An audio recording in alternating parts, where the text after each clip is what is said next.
పొద్దున్న లేస్తే పంచాంగం.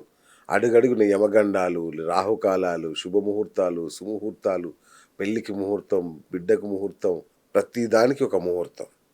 ఇంతగా జ్యోతిష్యాన్ని నమ్మాలా? ఇంత అవసరం ఉందా? అసలు జ్యోతిష్య ప్రభావం మనిషి మీద ఇంత ఉంటుందా? 100కి 200% ఉంటుందండి హ్మ్. ఇక్కడ. ఎందుకు ఉంటుంది అంటే, మనం పుట్టినప్పుడే, మనం పుట్టే ముందుగానే నవగ్రహాలు అన్నాం. అవును. నవమాసాలు అన్నాం. అవును. ఓకే. ఓహ్! నవమాసాలు ఎక్కడి నుంచి వచ్చినవి?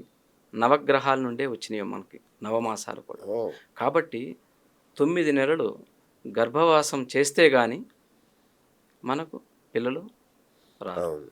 కాబట్టి మీకు ఆరంభం నుంచి కూడా గ్రహం పనిచేయటం ఉంటుంది. ఓకే. 9 నెలలు ఏ విధంగా అయితే ఉన్నాయో 9 గ్రహాలు మనకి వాటి మీద ఫలితాన్నిస్తూ ఉన్నాయి.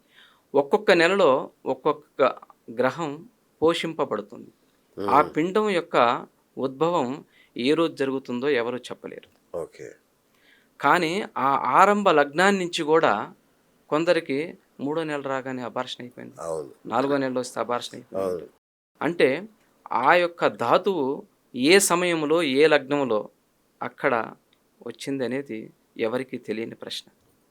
కాబట్టి అక్కడ నుంచి ఆ లగ్నం నుండి గ్రహాలు పనిచేయటం మొదలుపెడుతున్నాయి. ఓకే. కాబట్టి ఆ లగ్నం నుండి ఎటువంటి దోషాలేమన్నా ఉంటే, ఆ దోషాల వల్ల ఒక్కొక్కసారి ప్రెగ్నెన్సీలు పోతూ ఉంటాయి. ఓకే.